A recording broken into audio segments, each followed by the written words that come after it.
Hello बच्चों, आइए आज हम लोग प्रेजेंट टेंस की जानकारी प्राप्त करते हैं। और प्रेजेंट टेंस में आज मुख्यतया हम लोग प्रेजेंट इंडेफिनिट टेंस के बारे में जानकारी प्राप्त करेंगे। प्रेजेंट इंडेफिनिट टेंस, जिसे हम वर्तमान अनिश्चित काल के रूप में जानते हैं, इसे वर्तमान अनिश्चित काल इसलिए कहा जाता है क्योंकि इसमें निर्धारित समय नहीं होता है, यानी वो निश्चित नहीं होता है, इसलिए ये है अनिश्चित काल इसको कहा जाता है। प्रेजेंट इंडेफिनिट टेंस यानी वर्तमान अनिश्चित काल। इसकी पहचान आइए हम लोग सीखते हैं। पहचान इसको कैसे पहचानेंगे कि ये वर्तमान अनिश्चित काल का वाक्य है। तो इसमें सीधा इसमें है, बहुत आसान तरीके से पहचान सकते हैं। जब किसी वाक्य के अंत में प्रायः, जैसे वर्तमान अनिश्चित काल में प्रायः हिंदी वाक्य के अंत में ता है, ती है, ते हैं अथवा है, हैं या ता हूँ इत्यादि पाया जाता है। जैसे कि मोहन विद्यालय जाता है, इसमें लास्ट में देखा जाए तो यहाँ पर ता है आ रहा है। फिर है अगला, राधा गीत गाती है, यहाँ पर ती है। वे पत्र लिखते हैं, यहाँ पर ते हैं, यहाँ पर आ रहा है लास्ट में। शिवराग पढ़ता है, यहाँ भी देखा जाए तो ता है लास्ट में आया है। गाय मैदान में है, यहाँ पर है आया है। वे पुस्तकें हैं, यहाँ भी है। यहाँ पर वे पुस्तकें हैं यानी बहुवचन है ये, तो यहाँ पर हैं लगा है। मैं बगीचे में सुबह टहलता हूँ, यहाँ पर ता हूँ इसको हाईलाइट किया गया है, जिसमें ता है, ती है, ते हैं, ता है, हैं, ता हूँ इत्यादि ये सब लिखा गया है। तो इसको पहले इसका अनुवाद क्या होगा उसको जान लीजिए, इसके बाद इधर बताया जाएगा कैसे उसको बनाया जाता है। तो पहला है मोहन विद्यालय जाता है, तो यहाँ पर मोहन ये एक वचन का कर्ता है और इसलिए क्रिया में यस या ईएस जोड़ दिया जाता है। तो यहाँ पर मोहन सब्जेक्ट हो गया यानी एक वचन कर्ता हो गया, तो क्रिया भी गो में ईएस जोड़कर इसको एक वचन बना दिया गया है। ये हो गया हमारा goes. Mohan goes to school यानी मोहन विद्यालय जाता है। तो इस तरह से हमारा ये वाक्य कंप्लीट हुआ। राधा गीत गाती है, तो यहाँ पर राधा भी ये सिंगुलर सब्जेक्ट है यानी एक वचन का कर्ता है। तो यहाँ पर राधा, अब यहाँ पर सिंग है, सिंग न होकर के यहाँ पर क्या लिखा जाना चाहिए, राधा सिंग्स, यहाँ पर यस जोड़ दिया जाएगा। ये यहाँ पर sings, Radha sings a song, Radha गीत गाती है, यहाँ पर यस जुड़ गया यानी एक वचन का कर्ता। इसको एक वचन का जो कर्ता था उसके साथ क्रिया भी एक वचन की हो गई। सिंग में सिंग्स हो गया। ए सॉन्ग, राधा गीत गाती है। अगला है वे पत्र लिखते हैं। वे यानी वे आपका बहुवचन माना जाता है, दे हो गया। राइट, हमें राइट जो है इसको एक वचन नहीं बनाएंगे, इसको बहुवचन ही रहने देंगे यानी प्लूरल सब्जेक्ट। यहाँ पर प्लूरल ये जो वर्ब है, क्रिया जो है उसको प्लूरल ही रहने देंगे यानी इनको सिंगुलर में नहीं बदलेंगे। दे राइट ए लेटर, वे एक पत्र लिखते हैं, यह ऑब्जेक्ट हो गया लेटर। शिवराग पढ़ता है, अब यहाँ पर है शिवराग रीड्स यानी शिवराग एक वचन का करता है, तो क्रिया भी यहाँ पर रीड बहुवचन की क्रिया है, तो क्रिया में यस जोड़कर इसको एक वचन बना दिया गया। शिवराग रीड्स। क्रियाएं हमेशा ही बहुवचन में होती ही हैं, उनको एक वचन बनाने के लिए यस या ईएस लगाना ही पड़ता है। अगला है गाय मैदान में है, the cow is in the field यानी गाय मैदान में है। अब यहाँ पर देखिए काऊ सिंगुलर सब्जेक्ट है। अब यहाँ पर इज जो है वो इज यहाँ पर एक तरह से लिंकिंग वर्ब की तरह कार्य कर रहा है, यानी ये जोड़ने का कार्य कर रहा है। हाँ, the cow is in the field, गाय कहाँ पर है, यानी मैदान में है, इन द फील्ड। वे पुस्तकें हैं, दोज आर बुक्स, वे पुस्तकें हैं, दोज आर बुक्स। यहाँ पर बुक्स जो है ये नाउन है। यहाँ पर ये नाउन में जब यस लगता है तो वो बहुवचन बना देता है उसको, और क्रिया में जब वर्ब में जब यस लगता है तो उसको सिंगुलर में बदल देता है। तो लेकिन यहाँ पर क्या है, वे पुस्तकें हैं, तो पुस्तकें यानी यहाँ बहुत सी पुस्तकें हैं, तो यानी बुक में यस जोड़ करके इसको नाउन को यानी इसको प्लूरल बना दिया गया है। दोज आर बुक्स, वे पुस्तकें हैं। ये हो गया सिंगुलर से इसको प्लूरल बना दिया गया। अगला है मैं बगीचे में सुबह टहलता हूँ। इसको तो बिल्कुल प्रेजेंट इंडेफिनिट टेंस पहचान में आ रहा है, तो इसमें हो गया आई वॉक। अब यहाँ पर आई जो है, आई के साथ हमेशा बहुवचन की क्रिया आएगी। आई वॉक इन द गार्डन, मैं बगीचे में टहलता हूँ।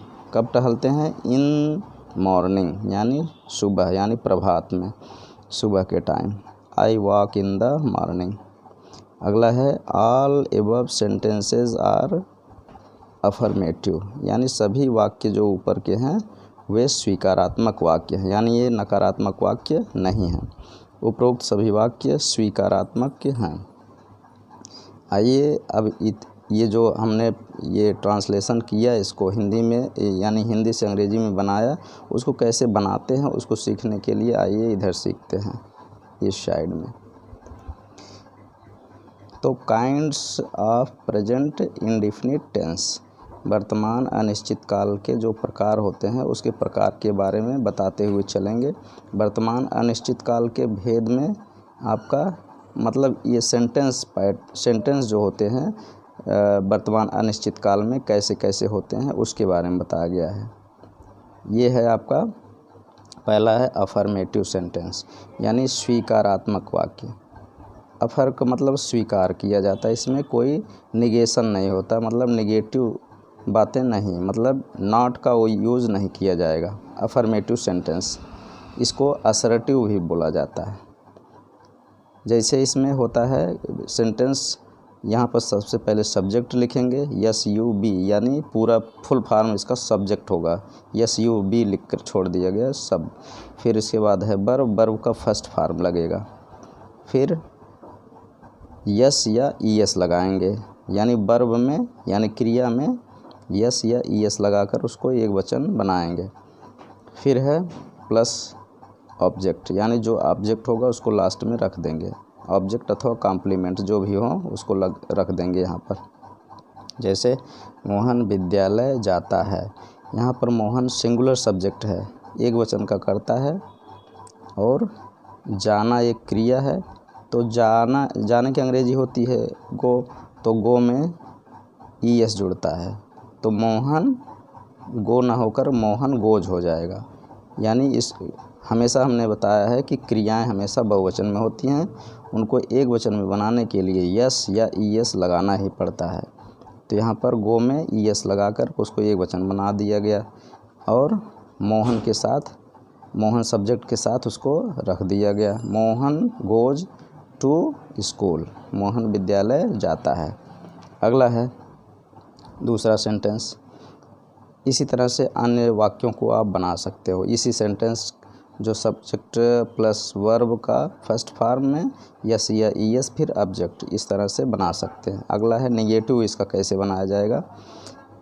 दूसरा इसी वाक्य का हम ना बना करके दूसरे वाक्य का बना रहे हैं नेगेटिव सेंटेंस, यानी नकारात्मक वाक्य। जैसे सब्जेक्ट पहले लिखेंगे, फिर डू में ES लगा के, यानी एक वचन बनाने के लिए ES लगा देंगे। इसके बाद नॉट, फिर वर्ब का फर्स्ट फॉर्म, फिर ऑब्जेक्ट। और यहाँ पर डू या डज ही डू या डज लगाते हैं, यानी डू एक वचन यानी जब डू लगाएंगे तो ये सिंगुलर सब्जेक्ट न हो करके प्लूरल सब्जेक्ट के लिए डू लगता है। और डज कब लगेगा? जब एक वचन का कर्ता रहेगा, सिंगुलर सब्जेक्ट रहेगा। जैसे यहाँ पर राधा प्रतिदिन गीत नहीं गाती है, तो यहाँ पर राधा जो है सिंगुलर सब्जेक्ट है, यानी एक वचन का कर्ता है। तो यहाँ पर सिंगुलर सब्जेक्ट के साथ डू न लगकर डज लगेगा, यानी डज लग जाएगा।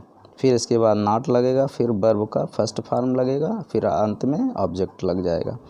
जैसे अब ये इसका उदाहरण देखिए, यहाँ पर नीचे जो लिखा गया राधा प्रतिदिन गीत नहीं गाती है, राधा सबसे पहले लिखा गया, अब यहाँ पर डज लगा दिया गया, डू न लग करके डज लगा दिया गया, चूँकि राधा सिंगुलर सब्जेक्ट है।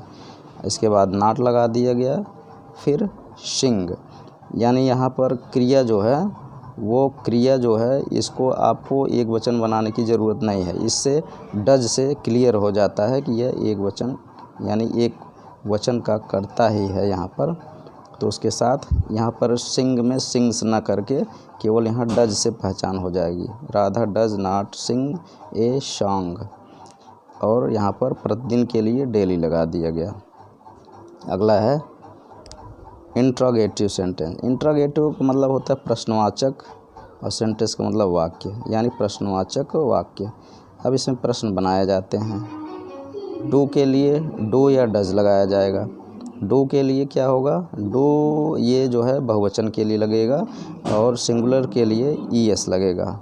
डू या डज लगाएंगे, फिर इसके बाद सब्जेक्ट लिखेंगे, फिर वर्ब लिखेंगे, वर्ब में भी और आई, यानी वर्ब का फर्स्ट फॉर्म, फिर लास्ट में ऑब्जेक्ट लिखेंगे।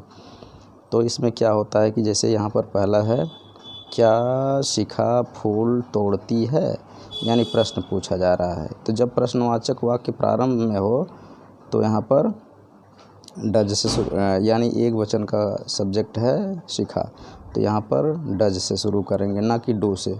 डज आगे है सब्जेक्ट, सब्जेक्ट में शिखा हो गया, फिर है वर्ब, वर्ब का फर्स्ट फॉर्म यानी प्लक, प्लक माने तोड़ना। यहाँ पर प्लक्स नहीं होगा, चूँकि यहाँ डज से क्लियर हो गया कि यहाँ पर ये सिंगुलर सब्जेक्ट आया है और क्रिया को एक वचन बनाने की ज़रूरत नहीं है। डज शिखा प्लक फ्लावर्स, शिखा फूल तोड़ती है, फूलों को तोड़ती है। फिर अगला है interrogative negative sentence. Interrogative negative sentence में क्या किया जाता है कि इसमें प्रश्न भी पूछा जाता है और नकार भी रहता है, यानी नॉट भी लगता है।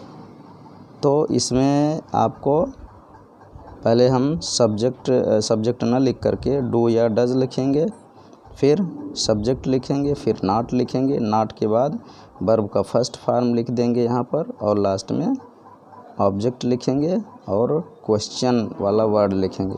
यहाँ भी देखिए ऑब्जेक्ट के बाद क्वेश्चन वर्ड लिखना ज़रूरी है। जब भी प्रश्न पूछा जाए क्वेश्चन वाला ये सिंबल ज़रूर लगाना है, क्वेश्चन वाला सिंबल ये। तो यहाँ पर है, वह प्रतिदिन विद्यालय क्यों नहीं जाता है, वह प्रतिदिन विद्यालय क्यों नहीं जाता है।